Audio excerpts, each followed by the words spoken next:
Hello girls and boys.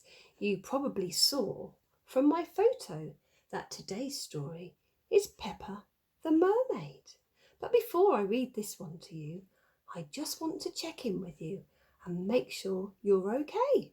Have you had a good day? I hope so. Oh, good. I can see you nodding. Well done you. So today's story is called Peppa the Mermaid.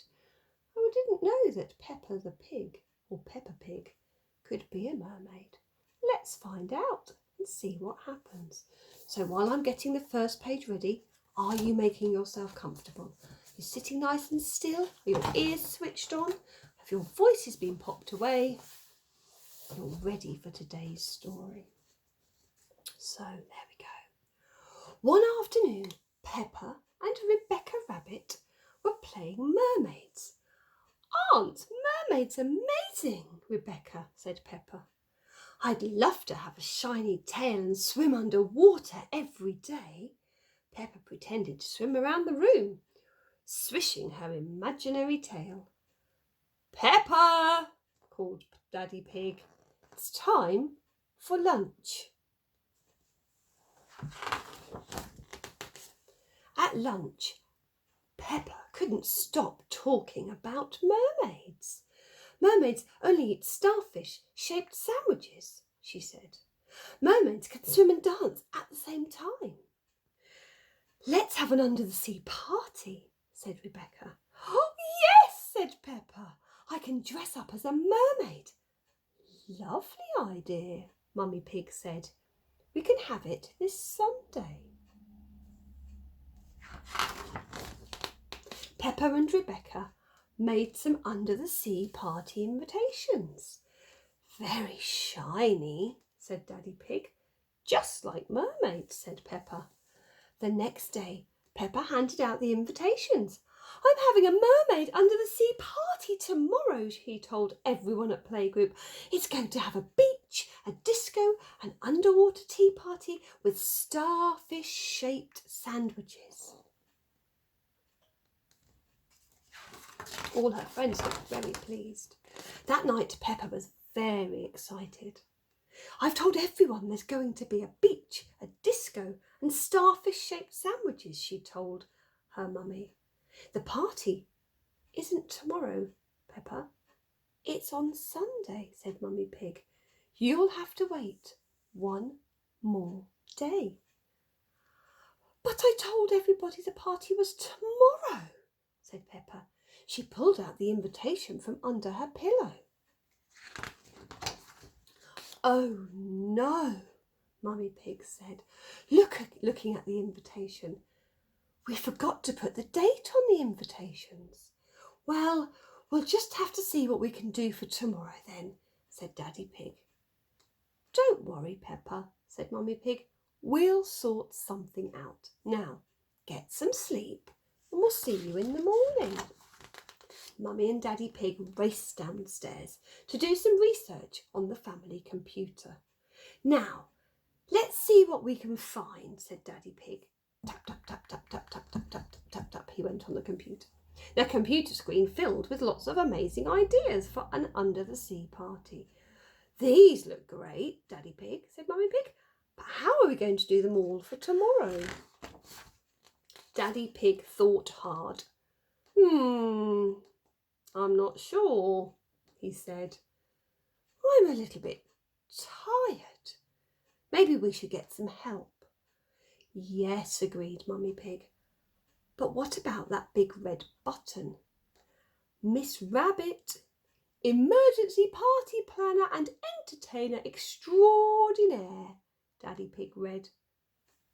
Perfect, said Daddy. He pressed the big red button. Just then there was a knock at the door. Miss Rabbit, emergency party planner and entertainer extraordinaire, said Miss Rabbit. I hear you are in need of some under-the-sea party help. Yes, said Daddy Pig, telling Miss Rabbit their ideas. For tomorrow. Oh, no problem, said Miss Rabbit. You go to bed. I've got this. In the morning, Peppa and her family woke up and walked downstairs. When they reached the living room, they were amazed. The house had been transformed into an underworld wonderland.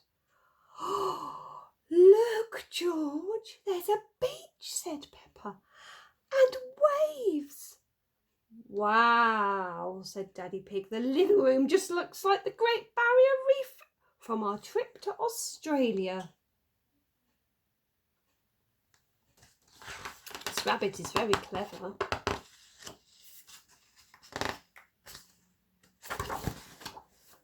Peppa found some costumes hanging up. Ooh, she squealed in delight. This mermaid costume has the shiniest tail I've ever seen. Mummy and Daddy Pig went into the kitchen and looked in the fridge. It was full of delicious food. Miss Rabbit is amazing, said Daddy Pig. She really is, said Mummy Pig. That afternoon, Peppa and George's friends arrived. They were all dressed in their underwater costumes. Hello, said Peppa, swimming up to them like this. I'm Peppa the Mermaid and this is George the Crab. Welcome to our under-the-sea home. Oh, wow. Oh, wow, gasped everyone. And after everyone had arrived, Miss Rabbit swam into the room. Hello, sea creatures, she began. It's time for your underwater adventure. Hooray! Cheered Peppa and her friends. First, Miss Rabbit asked the children to wiggle their toes in the sand. Ooh, it feels all tickly, said Peppa. Next, Miss Rabbit handed out seashells. She said, put the shells on your ears and tell me what you can hear. The sea, shouted the children. Then Miss Rabbit gave them some smelly toy fish. Take a good sniff. What can you smell? Shouted the children. Fishy. Well, we are at the seaside, said Miss Rabbit. Now, sea creatures, said Miss Rabbit, are you ready to dive down to the bottom of the ocean for an underwater tea party? Oh, yes, shouted the children. After everyone had eaten, Miss Rabbit taught the children how to swance. It's swimming and dancing at the same time. Miss Rabbit said, children, you're so clever. But don't forget to move your arms around too. Follow me. Swim, swim, big fish, little fish, she told them.